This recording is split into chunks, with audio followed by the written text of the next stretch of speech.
ಅವ್ರು ಯಾರೋ ವಕೀಲರು ಅದೇನೋ ಮಾತಾಡ್ತಾ ಇರ್ತಾರೆ ಟಿವಿ ಮುಂದೆ, ಅದು ಯಾರು ಹೇಳ್ತಾರೆ ಅದ್ರದ್ದೇನೋ ನಂದಿ ಹಿಲ್ಸು ಅಂತಾರೆ. ಈ ಥರ ಎಲ್ಲೆಲ್ಲಿ ಯಾರ್ಯಾರು ಅದೇನೋ ಕೈಗಳು ಬೆರಳುಗಳು ಎಲ್ಲೆಲ್ಲಿ ಹೋಗಿದ್ದಾವೆ ನಮಗೆ ಗೊತ್ತಿಲ್ಲ.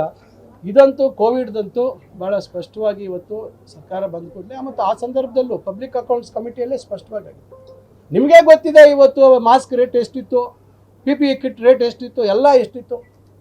ಅದೇನೋ ನಿನ್ನೆ ಭಾಳ ಏನೋ ಪ್ರಾಣದ ಹಂಗು ಬಿಟ್ಬಿಟ್ಟು ನಾನು ಕೆಲಸ ಮಾಡಿದ್ರೆ ಹಿಂಗೆ ಮಾಡ್ತಾರೆ ಅಂತ ಸ್ವಿಮ್ಮಿಂಗ್ ಪೂಲಲ್ಲಿ ಸ್ವಿಮ್ ಮಾಡ್ತಾಯಿದ್ರು ಅವ್ರ ಮನೇಲಿ ಫ್ಯಾಮಿಲಿ ಜೊತೆಲಿ. ಇವೆಲ್ಲ ಯಾರ ಹತ್ರ ಹೇಳ್ಬೇಕು ನಾಟಕ? ಇವಾಗ ಹಂಗೆ ಅಂದ್ಬಿಟ್ಟು ಅಂಥ ಪರಿಸ್ಥಿತಿಯಲ್ಲಿ ಭಾಳ ಜವಾಬ್ದಾರಿಯುತ ನಡ್ಕೋಬೇಕಾಗಿತ್ತು. ನೋಡಿ, ಈಗ ಯಾರು ಸತ್ಯ ಹರಿಶ್ಚಂದ್ರು ಯಾರು ಇನ್ನೊಬ್ರು ಮತ್ತೊಬ್ರು ಪ್ರಶ್ನೆ ಅಲ್ಲ. ಹಂಗಾರೆ ಅವ್ರು ಒಪ್ಕೊಳ್ತಾ ಇದಾರ ಅವ್ರು ಸತ್ಯ ಹರಿಶ್ಚಂದ್ರ ಅಲ್ಲ, ಅವ್ರು ತಪ್ಪು ಮಾಡಿದಾರೆ ಅಂತ ಒಪ್ಕೊಂಡಂಗೆ ಆಯ್ತಲ್ಲ. ಹಾಗಾರೆ ಈಗ ಅಷ್ಟೇ ನಾನು ಕೇಳೋಂಥದ್ದು ಪ್ರಶ್ನೆ.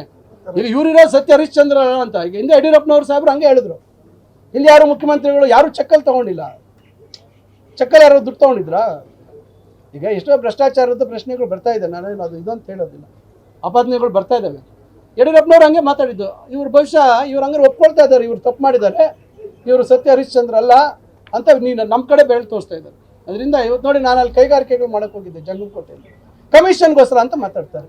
ಈ ಕಾಮಾಲಿ ರೋಗ ಬಂದವ್ರಿಗೆ ಅವ್ರಿಗೇನು ಅಂದ್ರೆ ಅವ್ರ ಕಣ್ಣಲ್ಲಿ ಅದೇ ಕಾಣ್ತಾ ಇದೆ. ಅವ್ರೇನು ಅವ್ರ ಹಳದಿನೇ ಕಾಣುತ್ತೆ. ಅವ್ರಿಗೆ ಏನು ಅವ್ರ ಮನಸ್ಸಲ್ಲಿ ಏನಿದೆ ಅವ್ರು ಅನ್ಕೊಂಡ್ಬಿಟ್ಟಿದ್ದಾರೆ, ನಾನು ಹೀಗಿದ್ದೀನಿ, ನನ್ನಾಗೇನೆ ಇವರೇ. ಒಬ್ಬೊಬ್ಬರು ಒಂದೊಂದು ರೀತಿ ಇರ್ತಾರೆ ಅಂತಕ್ಕಂಥದ್ದಿಲ್ಲ. ಇವತ್ತು ಈ ಭಾಗದಲ್ಲಿ ಕೈಗಾರಿಕೆಗಳು ಬಂತು. ಇವತ್ತು ನರಸಾಪುರ ಹೇಮಗಲೆಲ್ಲ ಎಷ್ಟು ಅನುಕೂಲ ಆಯಿತು. ನಾನು ಪ್ರಾರಂಭ ಮಾಡಬೇಕು ಅಂತ ಮಾಡಿದೆ. ಇವತ್ತು ನಮ್ಮ ಜಿಲ್ಲೆಯಲ್ಲಿ ಜಿಲ್ಲಾ ಉಸ್ತುವಾರಿ ಸಚಿವರಾಗಿ ಚಿಕ್ಕಬಳ್ಳಾಪುರ ಜಿಲ್ಲೆಯಲ್ಲಿ ಕೈಗಾರಿಕೆ ಆಗಬೇಕು ಅಂತ ನಾನು ದೊಡ್ಡ ಮಟ್ಟದಲ್ಲಿ ಪ್ರಯತ್ನ ಮಾಡ್ತಾ ಇದ್ದೀನಿ. ನಂದೇನು ವೈಯಕ್ತಿಕ ಹಿತಾಸಕ್ತಿ ಇಲ್ಲ. ಆದರೆ ಈ ಮನುಷ್ಯ ನೋಡಿ ಮನಸ್ಥಿತಿ ಯಾವ ರೀತಿ, ನಾನು ಯಾಕಂದರೆ ಹೇಳಿದೆ ಅದಕ್ಕೆ ನೀವು ಕೇಳಿದ ಪ್ರಶ್ನೆಗೆ ಅದಕ್ಕೆ ಇದರಲ್ಲೂ ಕೂಡ ಮನಸ್ಥಿತಿ ಯಾವ ರೀತಿ ಇದೆ ಅಂದರೆ, ಅದರಿಂದ ಅವರು ಸತ್ಯ ಹರಿಶ್ಚಂದ್ರ ಅಲ್ಲ ಅಂತಕ್ಕಂಥದ್ದು ಅವರೇ ಸೂಚ್ಯವಾಗಿ ಹೇಳ್ಬಿಟ್ಟಿದ್ದಾರೆ. ಬಿಪಿ ಶುಗರ್ ಪೀಡಿತರಿಗೆ ಇಲ್ಲಿ ಸಿಗುತ್ತೆ ಸರಳ ಪರಿಹಾರ. ಬೊಜ್ಜು ಸಲೀಸಾಗಿ ಕರಗುತ್ತೆ. ಸ್ಟಂಟ್ ಹಾಕಿಸಿದ್ರೆ ರಕ್ಷಾ ಕವಚ ಸಿಗುತ್ತೆ. ಹಾರ್ಟ್ ಪ್ರಾಬ್ಲಮ್ಗೆ ಇಲ್ಲಿದೆ ಸೊಲ್ಯೂಷನ್. ದುಬಾರಿ ಖರ್ಚಿನ ಬಗ್ಗೆ ನೋ ಟೆನ್ಷನ್. ನಿದ್ರಾಹೀನತೆ, ಮಾನಸಿಕ ಖಿನ್ನತೆ, ಉಸಿರಾಟದ ಸಮಸ್ಯೆಗಳಿಗೆ ಸ್ಪೆಷಲ್ ಸಂಜೀವಿನಿ ಮಂತ್ರ. ಜೀವ ಸಂಜೀವನ ನ್ಯಾಚುರಲ್ ಲೈಫ್, ಚಾಮರಹಳ್ಳಿ, ಬೇತಮಂಗಲ ರಸ್ತೆ, ಕೋಲಾರ. ಹಿಂದೆ ಕರೆ ಮಾಡಿ 944495522230 ಅಥವಾ 9481618444.